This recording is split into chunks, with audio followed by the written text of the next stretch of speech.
Hello students, welcome you all to this English class. Hope you all are fit and fine. Let's discuss summary of the chapter Indigo.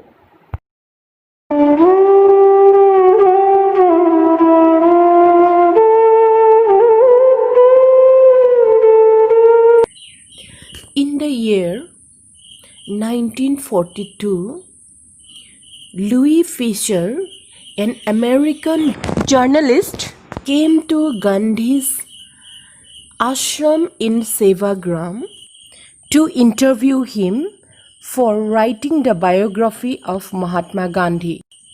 Gandhi told him why he urged the departure of the British from India. In the Lucknow Convention of Indian National Congress in 1916, a poor, emaciated peasant approached Gandhi. He was Rajkumar Shukla. He convinced Gandhi to visit the place called Champaran. Rajkumari ancient arrangement.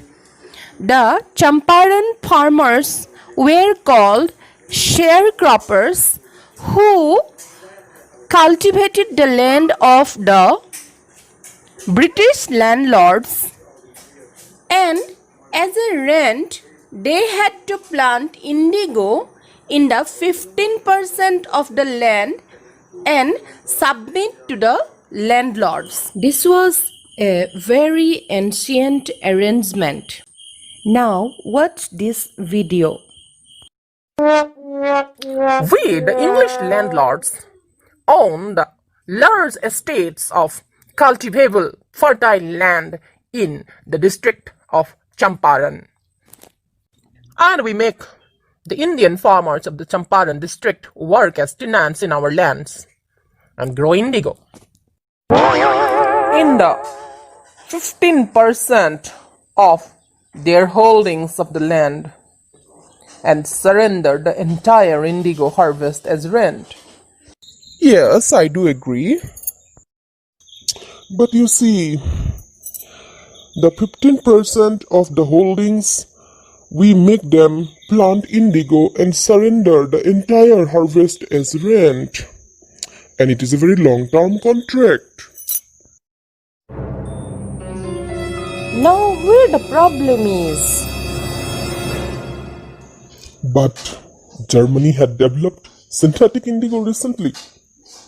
This synthetic indigo is very cheap. And when the same item is available at a cheap price, who will buy our costly indigo? Oh, really? It's a critical problem. Oh, we can solve the problem. Since the farmers themselves are not willing to plant indigo in the 15% holding of the land, tell them if they want to get relief from the indigo plantation, then they have to pay us compensation. But if they will know the fact, then Gosh, these poor illiterate farmers. How can they get the information if we do not tell them?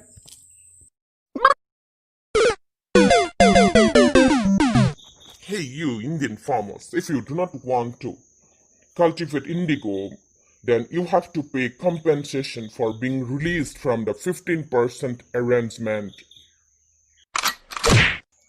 The indigo cultivation is very troublesome. It is better if we pay the compensation and get relieved from indigo cultivation. Yes.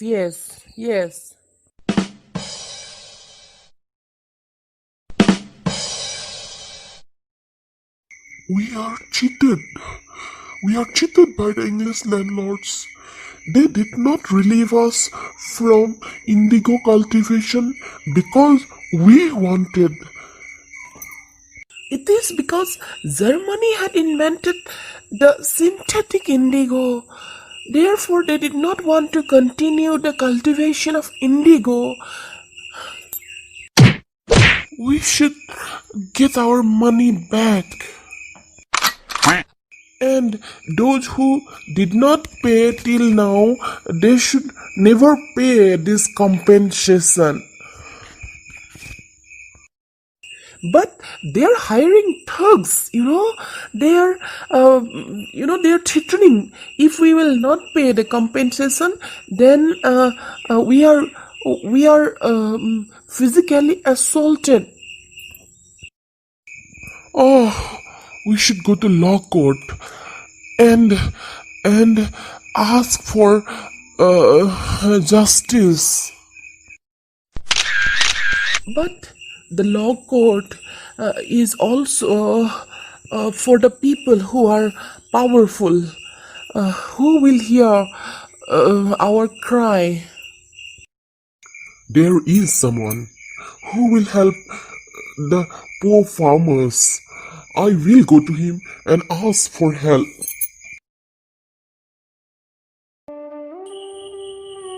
Rajkumar Shukla went to the Lucknow Convention to meet Gandhi and pleaded him to come to Champaran. Gandhiji went to Kanpur, presently Kanpur. Rajkumar Shukla followed him. At last, Gandhi was impressed by Rajkumar Shukla's tenacity. Tenacity means firmness or resoluteness. Gandhi fixed a date for visiting Calcutta and told Shukla to receive him from Calcutta railway station. Gandhi finished his works in Shantiniketan of Rabindranath Tagore and boarded the train to Patna with Rajkumar Shukla. In Patna, Gandhi was led by Rajkumar Shukla to the house of a lawyer named Rajendra Prasad, who later on became the president of the Congress Party and of India. Rajendra Prasad was out of town, but the servants knew Shukla as a poor yeoman who pestered their master to help the Indigo sharecroppers. So they let him stay on the grounds with his companion Gandhi, whom they took to be another peasant. But Gandhi was not permitted to draw water from the well, lest some drops from his bucket pollute the entire source. How did they know that he was not an untouchable? This shows the greatness of Gandhiji. He belonged to Vaishnav Brahmin caste, but since he was accompanied by Shukla, he did not disclose it. Then Gandhi went to Muzaffarpur, which was en route to Champaran. It means that they had to go to Champaran via Muzaffarpur. He was received at the railway station by Professor Malkani and Professor J.B. Kripalini along with their students. Gandhi inquired the matter in detail from J.B. Kripalini and others. The farmers came to meet Gandhi in Muzaffarpur. Later on, Gandhi mentions that it was very extraordinary that in a small town like Muzaffarpur, the government employees were giving shelter to a man who was fighting against the government. The lawyers also met Gandhi. Gandhi scolded the lawyers for taking large amount as fee for fighting the cases in the court.